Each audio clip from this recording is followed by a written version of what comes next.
네, 4강 키프레임 모션 파트 시작하겠습니다. 4강부터 여러분이 할 수 있는 게 조금씩 늘어날 거예요. 이제 1강, 2강, 3강 들으면서 간단하게 에펙에 대해서 뭐 패널이라던가 다른 이제 뭐 여러 가지 뭐 파일을 불러 넣는 법이라든가 그런 게 조금 익숙해진 것 같으니까 지금부터는 안에 있는 영상들을 혹은 이미지들을 움직여 보는 걸 한번 해보려고 합니다. 자, 먼저 지난 시간 한번 복습부터 약간 해보면은 레이어 개념에 대해서 한번 설명을 했었었고, 그 다음에 이제 패널들 위치 바꾸는 것들, 그리고 여기 프로젝트 패널, 그리고 컴포지션 패널, 타임라인, 이펙트 이렇게 설정하는 게 있었을 거예요.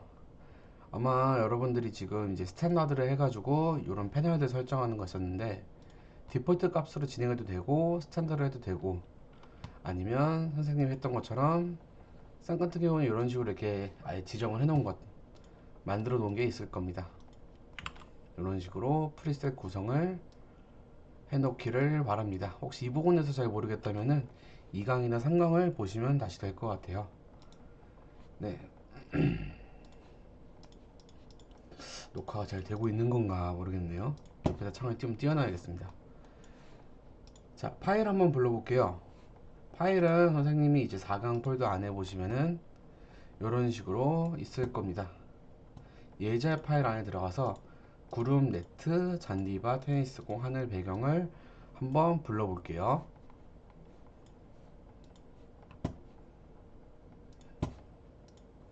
네, 파일 불러 일으키는 거는 이런 식으로 더블 클릭해서 파일을 불러도 되고, 아니면 폴더로 파일을 여는 다음에 거기 있는 파일들을 드래그해서 끌어오면 됩니다. 그럼 이런 식으로 구름 네트 잔디바 테니스공 배경 이런 식으로 있을 건데요. 레이어의 성질을 한번 그때 배웠었죠. 요거를 전체로 들어간 다음에 끌면 되는데, 그러기 전에 먼저 컴포지션 한번 만들어 볼게요. 컴포지션 만드는 거는 컴포지션에서 뉴 컴포지션으로 해도 되고, 아니면 단축키 컨트롤 N을 쓰시면은 이런 식으로 나옵니다. 이름은 여러분이 이제 아무거나 하시면 되는데, 저는 모션이라고 지울게요. 그리고 기간 몇 초짜리 클립을 만들 거냐, 저는 5초. 그래서 뭐 0500이라고 해도 되고, 500 00 앞에 0을 묵음 처리해서 해도 되고, 5하고 점을 눌러도 돼요. 이런 식으로 하면은 이런 식으로 5초가 생성이 됩니다. 점이 이런 시간은 초라고 했었죠. 네, 5점을 해서 5초간 만들어 보겠습니다. 자, 이렇게 해서 만든 다음에 이미지들을 아래로 끌어봅시다. 자, 이미지를 끌어오면은 처음에 이미지를 만들었던 데로 와서 아마 한 대 똑같이 뭉쳐 있을 거예요. 이제 요것들을 배치를 하면 되는데, 자, 여기 구름 네트 잔디밭 여기 있는 순서대로 해가지고 가장 위에 있는 게 화면에서 제일 우선적으로 보인다고 했었어요. 위부터 아래로 쭉 보인다고 했었습니다. 배경은 제일 밑에, 구름 같은 경우에는 제일 위에, 그리고 여기 잔디밭이라고 있죠. 이 잔디밭 같은 경우 아래로 쭉 내려줄 텐데, 그냥 내리게 되면은 이런 식으로 화면이, 네, 이런 식으로 일자로 쭉 내려가지가 않아요. 선생님 방금 화면 그 전으로 돌리는 걸 컨트롤 Z 키고요. 자, 잡고 움직일 때는 잡은 다음에 여기 보면 셀렉션 툴로 표시가 되어 있습니다. 에펙은 항상 셀렉션 툴, 단축키는 V라고 하고요. 이런 마우스 모양이 항상 되어 있어야 돼요. 이 모양이 되어 있어야 합니다. Shift를 누른 채로 내리면은 일직선으로 내릴 수가 있습니다. Shift를 누르고 이걸 누르는 게 아니라 누르고 살짝 내린 상태에서 Shift를 누르면은 일직선으로 이런 식으로 내릴 수가 있죠. 자, 그 다음에 네트를 살짝 내려주고 마찬가지로 내리면서 Shift, 그리고 테니스 공을 가장 위로 둘게요. 네, 테니스 공 이런 식으로 되어 있습니다. 자, 오늘 해볼 거는 요것들을 움직이는 건데, 그 중에서 P, S, R, T라는 것을 모션의 기본이라고 해요. MI, MOITI 스펠링이 헷갈리네. 네, 움직임의 기본이라고 합니다. 자, 테니스공 옆에 보시면은 조그만 화살표가 있을 거예요. 방향키. 여기를 누르면은 트랜스폼이라는 것이 나오는데, 트랜스폼 옆에도 한번 더 누르면은 이런 식으로 표시가 뜹니다.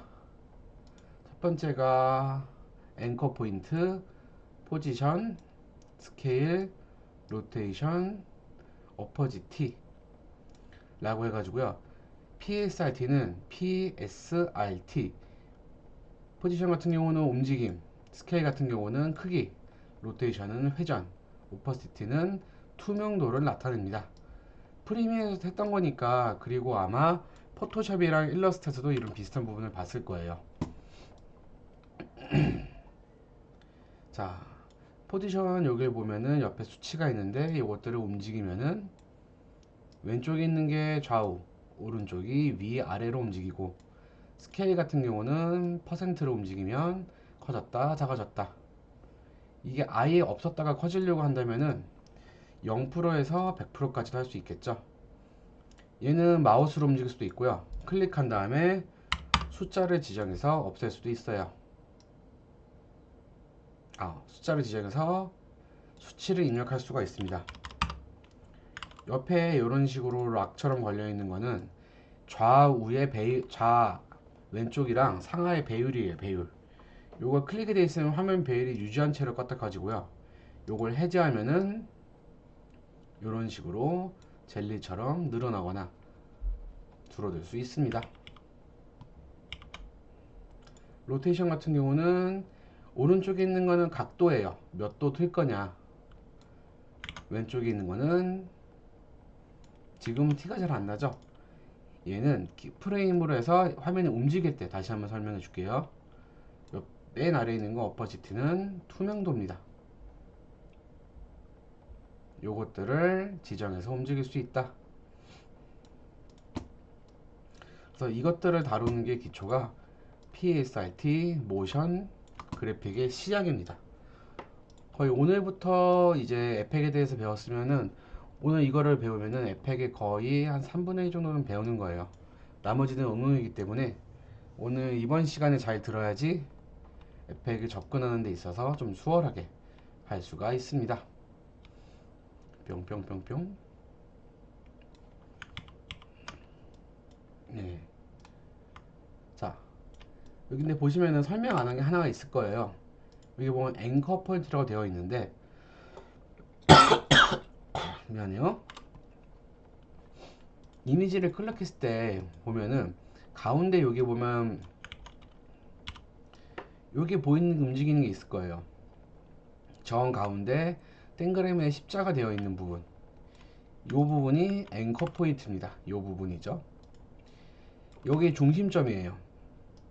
그래서 움직임 같은 걸 줄 때 이걸 맨 처음에 잡아줘야 되는데, 이 중심점에 의해서 위치나 크기가 바뀔 수 있어요. 효과들이 PSRT 움직임들이 바뀌어질 수 있습니다. 예를 들면 지금 선생님 잔디밭을 클릭을 하고 가운데 앵커 포인트가 가운데 위치해 있으면은 트랜스폼에서 회전을 줘 볼게요. 가운데를 중심으로 회전을 하는데, 만약에 이거를 왼쪽의 상단으로 옮긴다. 그러면은 회전이 이런 식으로 가능한 거죠. 기준이에요. 그래서 맨 처음 잡을 때 항상 보통은 중앙에 있는데, 이것들을 어디로 움직이냐에 따라서 지금은 공으로 움직이면은 이런 식으로 움직이게 된다는 거죠. 어디를 중앙으로 잡을 거냐, 이게 굉장히 중요합니다. 지금부터는 그리고 또 단축키를 많이 사용할 거예요.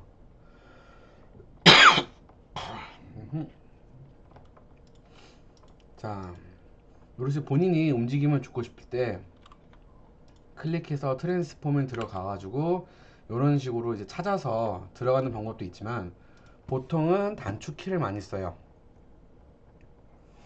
네, 여기 보면 아까 PSRT라고 했죠. 내가 크기를 조정하고 싶다. 앞에 있는 S를 누르시면은 크기만 이런 식으로 나오게 됩니다. 포지션, 움직임을 주고 싶다. P, 로테이션, 회전을 주고 싶다. R, 오퍼지트, 투명도를 조절하고 싶다. T. 그래서 PS, RT, 아유, RT 이런 식으로 불리고요. 내가 투명도도 조금 낮추고 크기도 조절하고 싶다. 근데 이제 한눈에 보고 싶다 하시면요. 단축키 U를 누르시면 미안해요. 이건 일단 키프레임 할 때 같이 설명해 줄게요. 네. 일단 이런 식으로 단축키를 눌러서 조절할 수가 있다. 자, 간단하게 이제 PSRT에 대해서 설명했었고요. 지금부터 진짜 중요한 모션 그래픽의 순서에 대해서 얘기해 보겠습니다. 자, 앵커 포인트 조절하는 건 단축키 Y고요. 그리고 이렇게 옮겼으면은 다시 셀렉션 툴 V를 눌러서 원래대로 돌아오시면 됩니다. 자, 선생님은 이 공을 이렇게 움직일 거예요. 이런 식으로 공을 움직여 보려고 합니다. 근데 지금 보면 공이 크기가 좀 크니까 크기를 조금 줄여 볼게요. 한 60 정도로 이렇게 줄였다가 공이 여기다가 여기다가 여기다가 이런 식으로 움직이면 됩니다. 키프레임 줄 때는 처음에 움직임을 어디서부터 줘야지 해서 맨 처음 시작 지점을 잡아줘서 여기 보면 포지션 각각 옆에 보면 시계가 있어요. 시계를 클릭을 하면은 짠, 요런 식으로 키프레임이 나오게 됩니다. 요걸 키프레임이라고 하는 거예요. 키프. 네, 키프레임을 클릭을 하고 그리고 내가 10프레임 뒤에 10프레임 뒤에 여기가 이제 얘의 위치가 이쪽으로 옮기게 하고 싶다. 10프레임 뒤에는 그러면은 여기서 처음에 바로 이렇게 움직이는 게 아니라 10프레임 뒤로 이동을 해야 돼요. 마우스로 이런 식으로 이동할 수도 있지만 키보드로 이용해서 오른쪽으로 이렇게 컨트롤을 누른 채로 이런 식으로 이동할 수도 있고 컨트롤 시프트를 이동한 채로 한 번에 이동할 수도 있고요. 아니면 우리가 지난 시간에 타임라인 배웠으면은 이쪽에다가 치시면 돼요. 기존보다 10프레임 그냥 먼저 하겠다. 지금은 0000 돼 있으니까 10. 그리고 내가 기존보다 플러스 여기 인디케이터 기준보다 플러스 10프레임으로 이동하고 싶다 하시면 이따 보여드리고 일단 10프레임으로 이동해서 10으로 쳐서 이동한 다음에 얘를 이런 식으로 움직이면 됩니다. 지금 여기 무슨 선 같은 게 생겼죠? 자, 인디케이터를 처음으로 돌아온 다음에 처음으로 돌아간 단축키는 홈. 재생해 볼까요? 네, 이런 식으로 움직이게 됩니다. 자, 그리고 내가 10프레임에서 그 다음 10프레임에서는 다시 이쪽으로 오면 좋겠어요. 근데 내가 지금 인디케이터 기준으로 하다 보니까 내가 10쪽에 위치를 이렇게 잡아 놓은 상태에서 얘의 위치는 위에요. 근데 내가 이거를 움직이는 동시에 수치가 바뀌는 게 보인가요 혹시? 포지션의 수치가 여기 있는 수치들이 막 움직이기 시작했죠. 네, 한번 시계를 찍어버리면은 내가 인디케이터를 옮겼을 때 인디케이터를 옆쪽으로 옮겼을 때 수치가 자동으로 입력이 됩니다. 그래서 이거를 에펙에서는 활용할 줄 알아야 돼요. 그리고 다시 10프레임 더 한번 이동해 볼게요. 이번엔 20프레임. 네, 이렇게 쳐가지고 이동할 수도 있고요. 아니면은 10프레임일 때 플러스 10 이라고 치시면은 이런 식으로 계산이 됩니다. 인디케이터가 움직이게 돼요. 자, 이때 요거를 살짝만 움직여도 네, 바로 여기 뜬 거 보이죠? 네, 이런 식으로 이동한다는 거를 아셔야 됩니다. 자, 이제 요거를 아래로 쑥 이동하면은 어떻게 공이 되냐? 쭉 0일 때 여기 점점 올라가고 다시 내려오고. 자, 영상을 멈춰가면서 해보셔도 되고요. 네, 이런 식으로 들어가게 되죠. 근데 여기서 하나씩 더 줘보려고 해요. 테니스 공이 여길 때는 조금 작았으면 좋겠어요. 그리고 여길 때 커졌다가 다시 또 작아봤으면 좋겠어요. 이번엔 스케일 값을 움직여 봅시다. 자, 마찬가지로 지금 선생님 여기 정확히 딱 멈추는 거는 단축키 쉬프트를 누른 채로 움직이면은 이런 식으로 딱딱딱 걸리게 됩니다. 키프레임이 찍힌 곳에. 자, 여기서 아까 설명했던 거를 하자면요. 자, 스케일 값에서 처음에 값이 위축일 때 여기 옆에 있는 시계 눌러서 스케일 값 역시 찍어주고, 이때 조금 작게.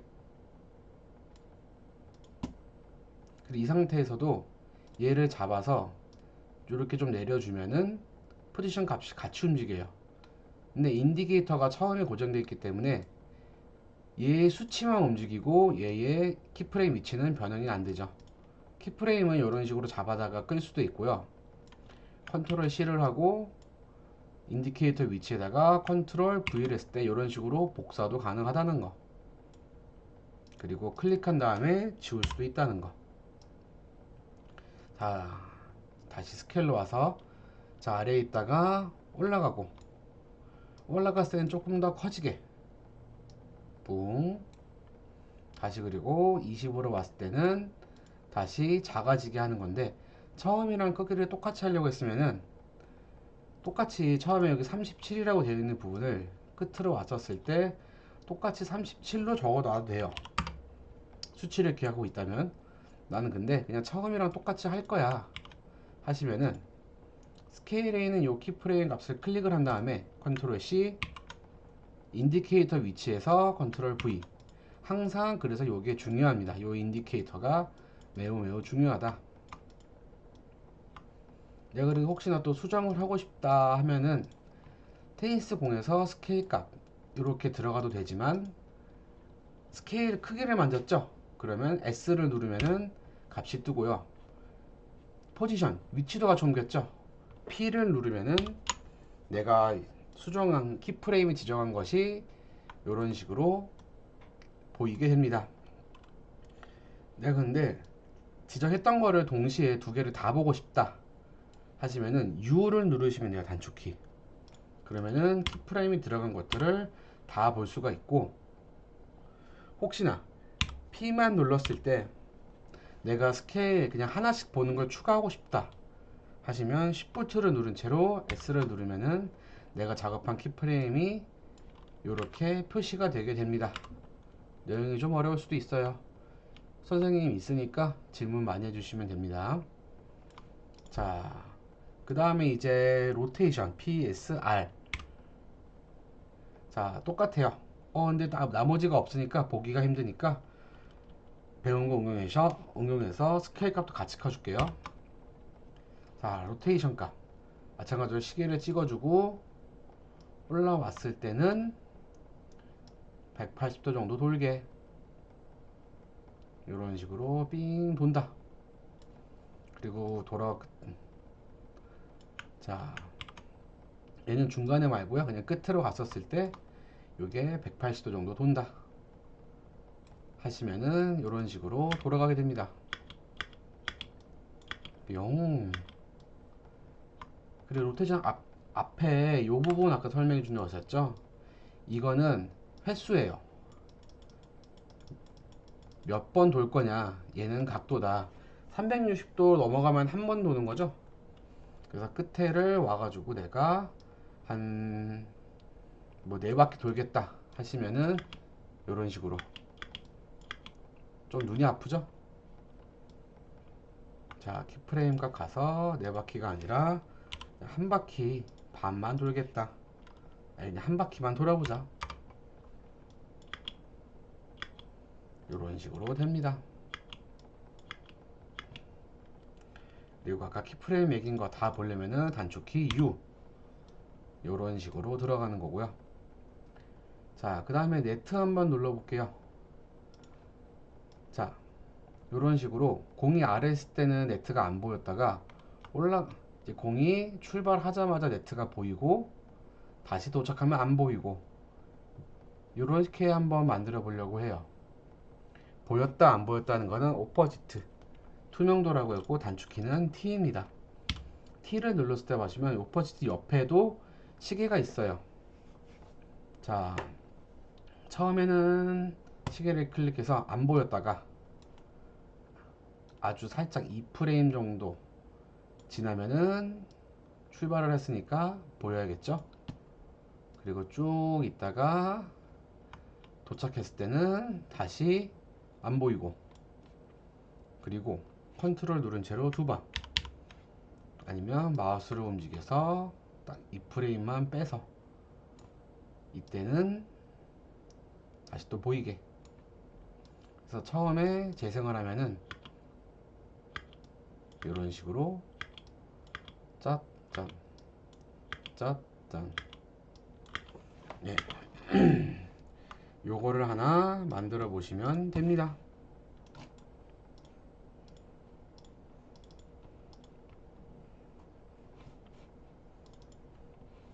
잠시만요. 어우, 예지 방금 완성 영상을 봤는데요. 너무 정신이 없네요. 자, 이런 식으로 첫 번째로 와가지고요, 모션을 줄 순서를 정한 다음에 어떤 속성으로서 모션을 움직임을 줄 건지 그 시작값을 잡아주고 키프레임을 만들어 놓고요, 그 다음에 내가 바꾸고 싶은 시간대별로 와서 수치를 조금씩 바꿔서 준다. 이게 모션이 처음이자 마지막입니다. 이 부분을 와서 조금 더 자연스럽게 하는 게, 네, 모션 그래픽을 잘하는 방법이에요. 자, 근데 보면 움직임이 약간 딱딱해요. 살짝 이제 블러라고 해가지고요, 잔상 효과를 주면 움직임이 조금 더 있어 보이거든요. 그때는 스위치 패널 쪽에서 그걸 찾아주시면 될 텐데, 자, 스위치 패널이라고 하는 것은 요겁니다. 테니스공 옆에 있고 여기 위에 요런 여러가지 아이콘들이 있는 부분들, 이게 스위치 패널이에요. 겁나 많죠? 말아야 될 것들이. 자, 에펙은 난이도가 상입니다. 좀 높은 편이에요. 이거를 여러분이 다룰 수 있으면은 여러분도 똑같이, 예, 상남자나 혹은 상여, 죄송해요, 가 될 수 있습니다.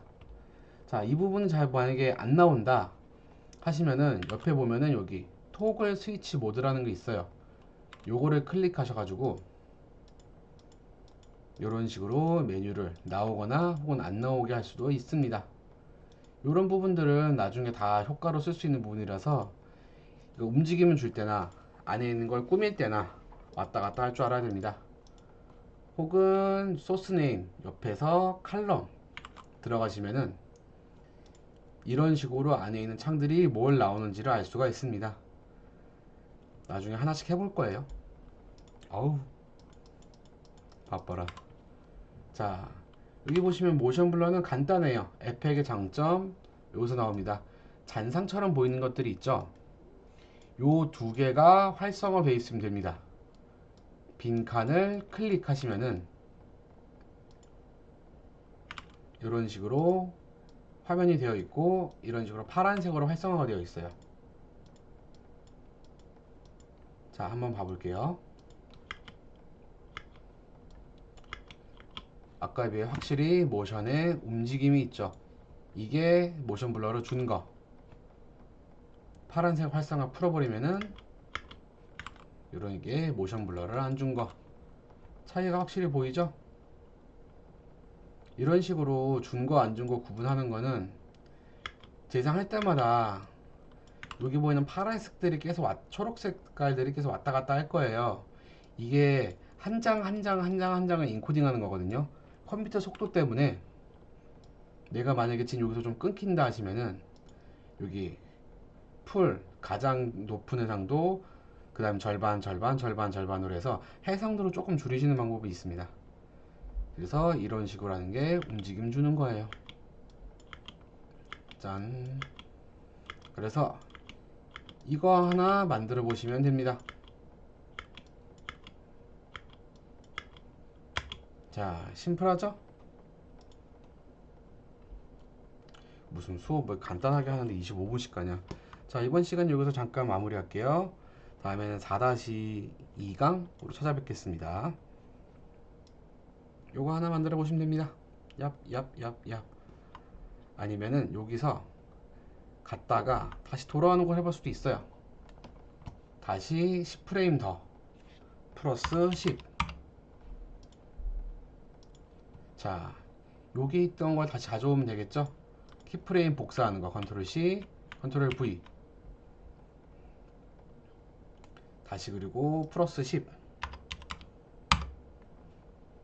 맨 처음 거 컨트롤 C, 컨트롤 V.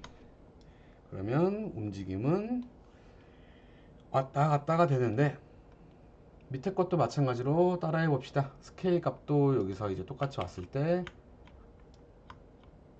커졌다가 줄어들었다가 다시 또 커져야겠죠. 자, 커진 거 컨트롤 C, 컨트롤 V. 다시 돌아왔을 때 처음 값 컨트롤 C, 컨트롤 V. 쑥 마찬가지로 로테이션도 돌아가 볼까요? 쑥 그리고 돌아올 때도 마찬가지로 키프레임 같은 것만 이렇게 이런 식으로 복사를 해가지고, 요거 키프레임 한 개가 아니라 3개짜리도 이런 식으로 복사가 가능하다는 거. 요렇게 이게 3개 통째로 묶어서 할 수도 있죠. 실수. 자, 그 다음에 미안해요, 진짜 마무리 할게요. 이제 한 이쯤에서 요 여러가지 클립들 같은 거를 자르고 싶어요. 자르고 싶을 때는 요걸 이런 식으로 줄이는 방법이 있고요. Shift를 누른 채로 아니면은 이렇게 전체를 드래그 Shift로 선택한 상태에서 자르기는 거는 Alt를 누른 채로 Alt 누르고 대괄호 오른쪽을 누르시면 이런 식으로 잘리게 됩니다. 그래서 이 부분만을 볼 수가 있죠. 쑥 만들어 봅시다. 자, 이번 시간 요거 만드는 것까지 한번 진행을 보고, 다음 시간에 4-2강에서 이번에는 여기서 움직임을 조금 더 부드럽게 하는 방법을 가르쳐 주겠습니다. 이따 봐요.